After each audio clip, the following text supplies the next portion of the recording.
major decision makers. If the people take away the chairmanship of Black Studies Department, who are they going to appoint to that position? Nobody. Do they actually think that they can find a scholar of our caliber to take that position? No way, babe. That the students and the staff would be in the classroom with a scholar that they select to make sure that he's not anti-anybody? If you're going to deal with black studies, African studies, you're going to wind up being anti, because you're going to raise questions about the Catholic Church and their involvement with the enslavement of Africans. Yes. You're going to raise questions about the Protestant Reformation and their involvement with Africans. You're going to raise questions about the Danes, the Dutch, the Brandenburg Germans, the English, the Spanish, the Italians, the Portuguese, everybody that was involved in the enslavement of Africans. And so you're going to have to wind up being anti-everybody. So who are you going to select for that position? We're not going back to Negro studies.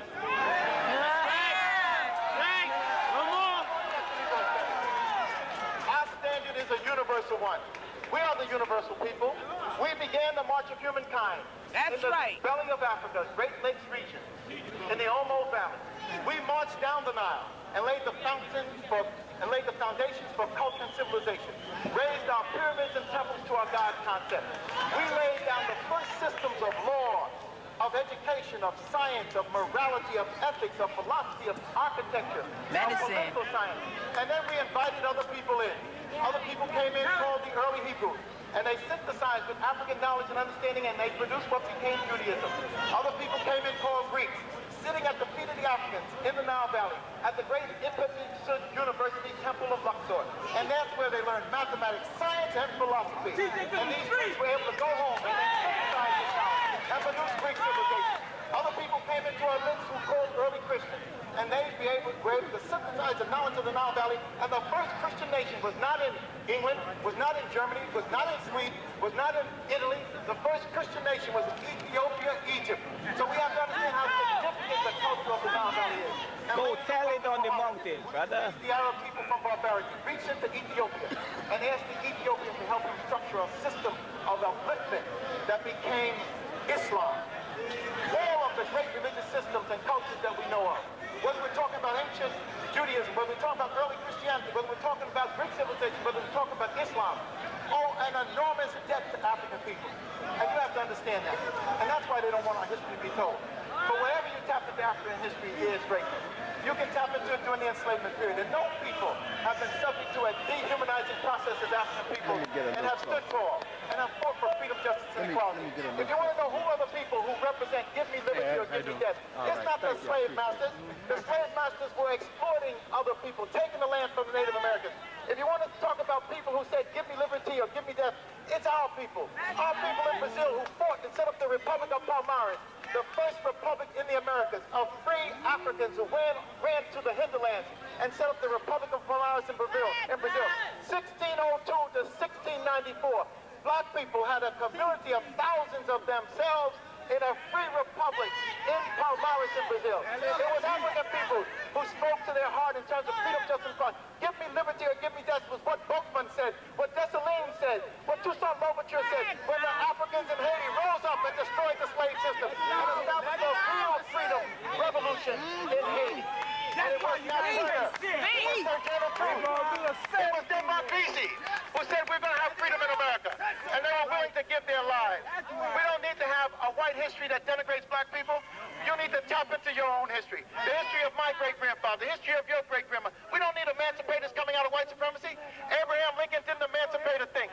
If you wanted an emancipator, you got Harriet Tubman. Harriet Tubman fought her way out of enslavement. Harriet Tubman fought her way out of enslavement, and then the African Holy Ghost told Harriet Tubman, you're not free unless your people are free. And Harriet Tubman decided to go back into enslavement. She did not go back one time. She went back a dozen times, freeing hundreds of our people. If you want an emancipator, if you want somebody with courage, if you want somebody who understood, give me freedom or give me death, you have to tap into your own history. Lincoln was a vacillator. Lincoln was a compromiser. He needed black power to save this nation, and we did. But Lincoln was prepared to send us out to the Caribbean or to Africa. Harriet Tubman symbolizes the hundreds of thousands, if not millions of us, who had the courage to say we stand up for justice, freedom, and equality. We're ready to put our life on the line. That is the character development that you need to have models. That's what we said, put in the curriculum of Harriet Tubman, standing next to Lincoln. Say, be tall, white man. Be tall, white man. I'm a poor white man. Understand truth, white man. Be principle, white man. You can't win this war without us. You can't have one nation without us. We're willing to put our life on the line. How many of you? You've already lost 500,000 white folks deserting the army. We got 500,000 black folks ready to go in. I will serve in the army. And Harriet Tubman, along with other black women, served in that army. That's why they want to keep the history from us. We are the people. We'll fight for freedom, justice, and equality. That's why you're going to stay the chair. It doesn't make any difference what I say. You can teach in the street, I'm not the issue. The issue are the children. So what we decided is we don't care what they do at the university level or public school system. We decided to put it in our churches. That's right. Yes. We've decided to put it in our playgrounds. Yes. We've decided to put it in our community centers. We've decided to put our real education in our homes. And then we want to see the Diane Ravages and the Cuomos and the D'Amatos come into our homes, into our churches, and say, you can't teach your truth. We want to see them tell us that you can't raise your children up to be strong, to be principled, to understand the distinction between a Lincoln and a Harriet Tubman, to understand the distinction between a Benjamin Banneker who challenged Jefferson, the slave master. We want them to understand that people put in the Declaration of Independence, give me liberty and give me death. All men are created equal and endowed by their Creator with certain inalienable rights. And at the same time, they got 250 Africans enslaved at home. There's a contradiction there. There's a problem there. You know, the African Holy Ghost says we're going to have to deal with our truth. If people can't understand who Jefferson was and who Washington was and who these slave masters were, we've got to let our children know, because it is a monstrous shame that we have children in the classroom and we are told to have them worship the people who enslaved them. The Jewish community would not allow their youngsters to be told to worship the Nazis who put them in their concentration camps and their ovens. We have to have a balanced history. You got to look at the underside. Jefferson and Washington were slave merchants and slave masters. We don't want to hear about no cherry tree. We want to hear about the enslavement. Here's the last thing I want to say to you. We're going to be anti-everything. We're going to be anti-Italians and others when we raise the question of Christopher Columbus.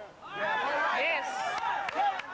All the world spending billions of dollars, again, rich white men with property and power dominating what should be said.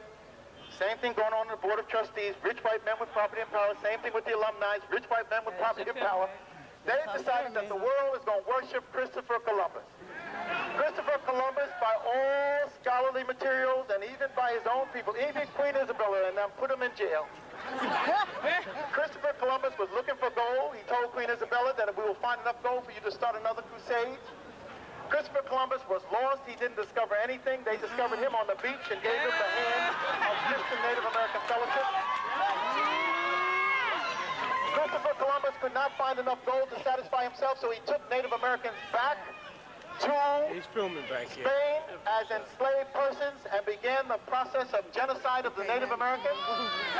When the Native Americans were dying out by such a rate that there were not enough of them to handle the mines and handle the farms, then one of Christopher Columbus's friends, Bartolomé de las Casas, who became a bishop of the Catholic Church, pleaded to the church in Rome and the Spanish throne to save the Native Americans who have no souls to save. And his solution, now this is a friend now, this is a friend of the Native Americans, and his solution was this Catholic cleric and bishop to bring over Africans who have no souls to save. And the Spanish throne and the Catholic Church agreed to systematically bring over Africans with the asiento, the contract to take Africans to the Spanish New World in 1516, 1517, 1518. That's when that process was put in place. Unfortunately, the Protestant Reformation was born at the same time. 1517, Luther starts the Protestant Reformation. It was supposed to be against the corruption of the Catholic Church, but the Protestant Reformation became compromised on the altar of enslavement. The new Protestant nations, England, the new Protestant nations, Holland, became some of the premier slave dealers after the 1500s. So not only was the Catholic Church involved in our enslavement, the new Protestant Reformation became compromised because of the enslavement process. Christopher Columbus and Bartolomé de las Casas, even though on his grave, when he was dying, he asked the Lord for forgiveness for having started and encouraged the African enslavement. But look, he asked for forgiveness. I'm still waiting for apologies from a host of these folks who have profited on our enslavement. I'm still waiting for apologies for putting in place an African slave system and the destruction of the Native Americans. If we're going to deal with other people's Holocaust, let's deal with the whole process of Holocaust. I'm still waiting for an apology for putting in the movies, the Tarzan, Stephen Fletcher image, Sambo's, Bueller, and other images. It's not question of who was involved. We know there was a whole lot of people profiteering on that, and we know that that has to stop. Now here's what we want you to do. Don't get glad. Yep. Smile. Other people have a right to protest, let them protest. It don't make any difference what the board does tonight. You got to get yourself together. We'll be meeting up at City College over the next few days, mapping out a strategy for real education in New York. If they took my professorship away from me, put me on the street, I'd still be teaching under the street.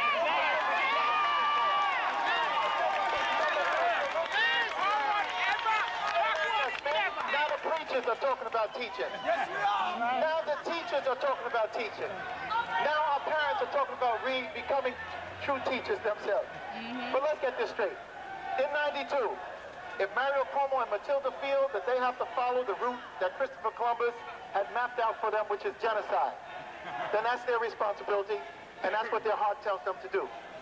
But we have to tell this system, the public school system and the higher education system, no African youth, no Latino youth, no Native American youth, no Asian youth will be sitting in any celebration of Christopher Columbus. We will be dealing with the 500-year presence of people of color in the New World and what they have contributed. It is a crying shame that someone who opened up the world for exploitation and death, I call it domination and destruction and death, the 3Ds, that there are now international celebrations for this person who led the world in terms of opening it up for a new type of genocide. We have an obligation. Your responsibility is not to those who have a right to yell and scream whatever they want. That's right. Your responsibility is to the 150 million souls, African and Native American, that are crying out for you to do the right thing. And they expect you to do that, and Dr. J expects you to do no more, because I'm going to continue to do it. Frederick Douglass said, and I want you to follow me in this. This is a brother who fought his way out of enslavement. That's right. And once he was free, he didn't say, my freedom is mine alone. I have an obligation to other black people. I have an obligation to the Native Americans. And Frederick Douglass left us with these words, and I want you to follow me. If there is no progress, there is no struggle. Those who profess to favor freedom, yet deprecate agitation, are men who want the crops, without plowing up the ground. They want the rain, without the thunder and lightning. They want the ocean, without the awful roar of its many waters. Power conceives nothing without a demand. It never did, it never will. Find out just what any people will quietly submit to. And you have found out the exact measure of injustice and wrong which will be imposed upon them. And these will continue until they are resisted with either words, blows, or both. The limits of tyrants are prescribed by the endurance of those whom they oppress. First world people, African, Latino, Asian, Native American, will say to the world, never again, never again, never again. The struggle continues. Continue on, brothers and sisters.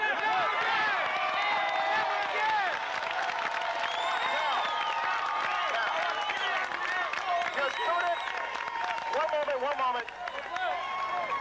Let's not get mad, let's get clear now. Let's not get mad, let's get prepared. Your student leadership will be speaking to you about some real problems at the college. As I said, the people who do not want to educate you would be prepared to put you in prisons and pay the billions of dollars to keep the prison system open, because it employs a lot of other people upstate and downstate. The people who are prepared to shrink this university are against not only Leonard Jeffries, the struggle is against you and against the students. The students are here to talk to you about these issues. They would rather have the university shrunk and gentrified. Gentrified means the whitening up of the university. And where are we to go? We don't have the money for Harvard. We don't have the money for Yale. We don't have the money for Columbia. We have an obligation and a right to be a part of the city university system. So I want you to have some patience. while I try to work my way inside, I want you to talk with these student leadership. They have been very valiant. As I said, we are here as members of the City University Committee because of students. They opened up the way for us. It wasn't alumni, it wasn't the Board of Trustees, it wasn't chancellors. So let's give these students your ear, and after, we'll be meeting with you and other members of our community up at City College, trying to get prepared for the struggle that we have to wage as we deal with the truth. The truth crushed to earth will rise again stronger than before. Thank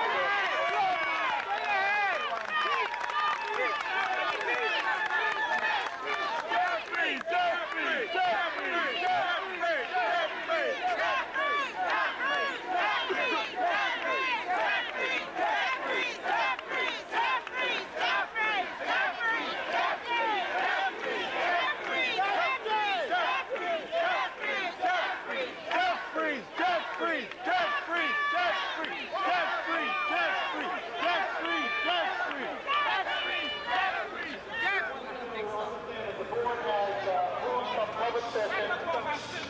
The board has moved from public session to private session. So they will be discussing Dr. J. Campbell and what they should do. We can't control what they do, but you can control what you do. Right. You need to go home and get yourself mobilized. Talk to your parents, talk to your grandparents. Talk to your uncles. Go to your minister. Go to your fraternal order. Go to your sororities. Go to your community center.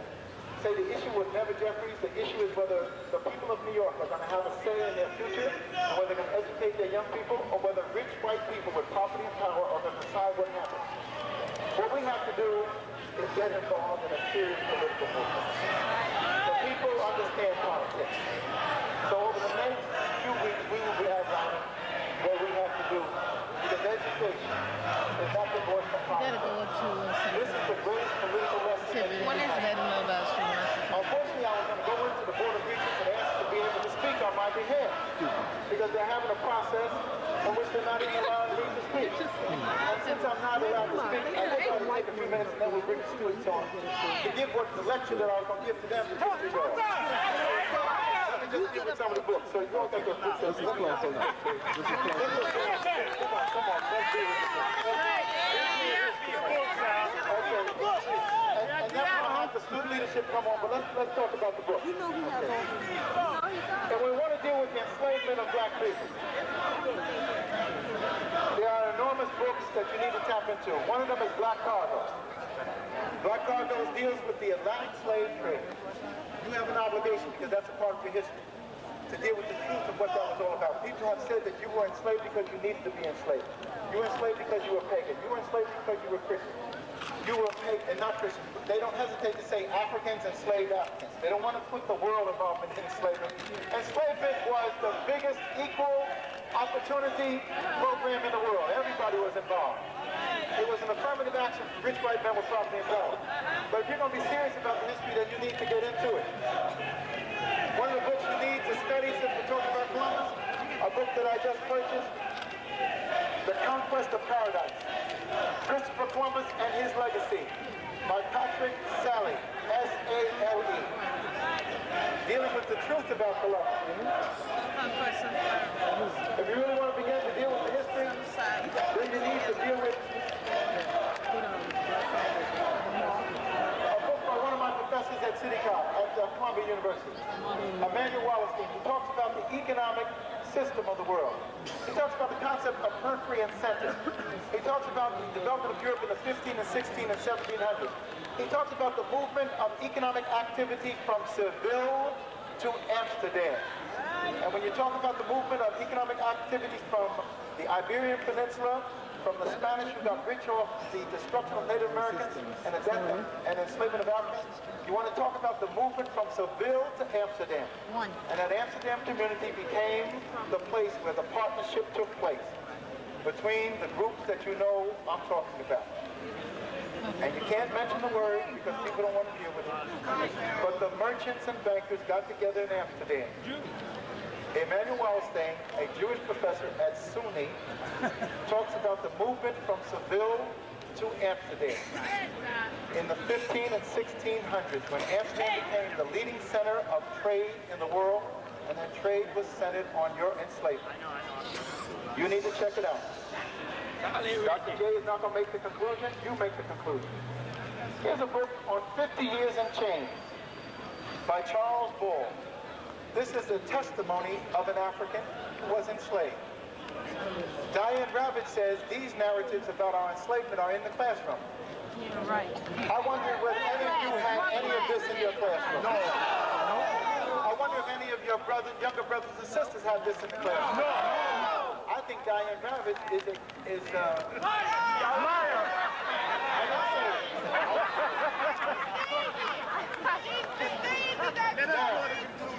A scholar of Jewish background called Herbert Bloom has produced a work called,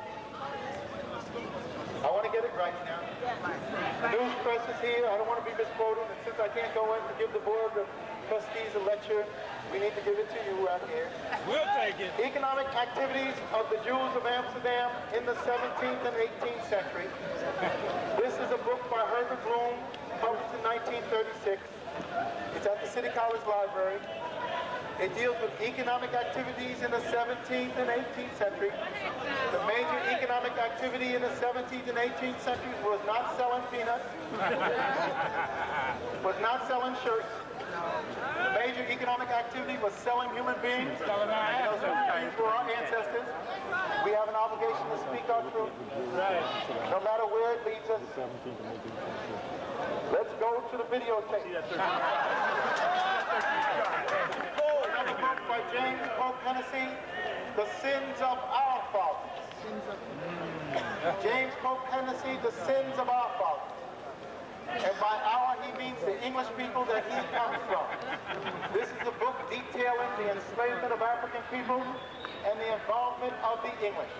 As I said before, the Spanish, the Portuguese, the Italians, the French, the Germans, the English, the Dutch, the Danes, the Swedes were involved in the enslavement of African peoples, and the documentation is there for all of us to understand, and it's important for us to grasp this because we're into a new enslavement now. A mental enslavement, a cultural enslavement. And as we march on into the 21st century, we're going to have a free African mind. Never again. Now let's go to the videotape. One of our great scholars from the Caribbean, Williams, has produced a book called From Columbus to Castro. It deals with the making of the Caribbean, and the Caribbean was made on the foundation of enslavement. But this is important here. Let me just say this because we've got an audience here and we've got to deal with it. Very few scholars have jumped up and said, you're not telling the truth. You're lying. And there's information to the contrary.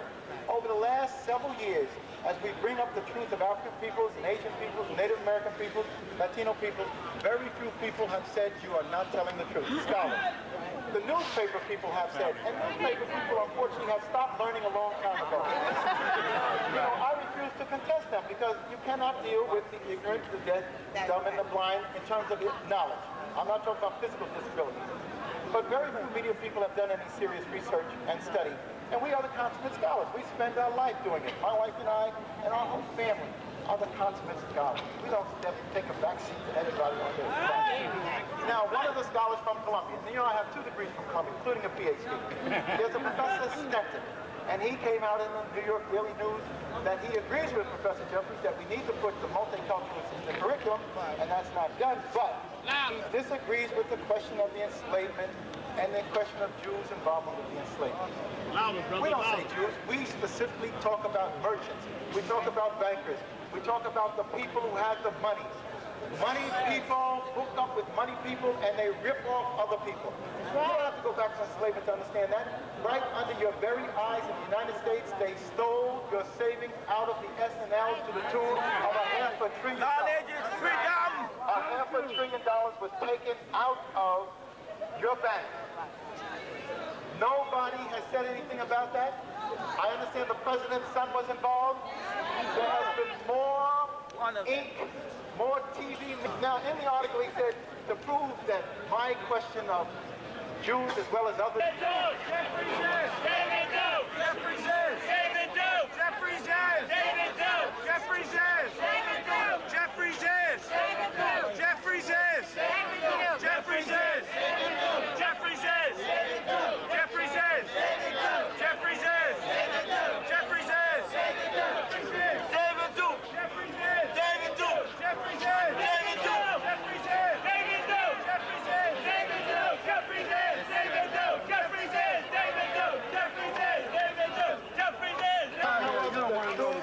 already been told.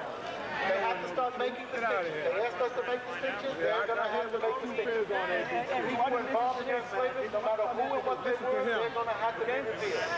That's what we have as an obligation as a university system. I have that as an obligation as a professor. I can deal with nothing less. But let's go on with the material.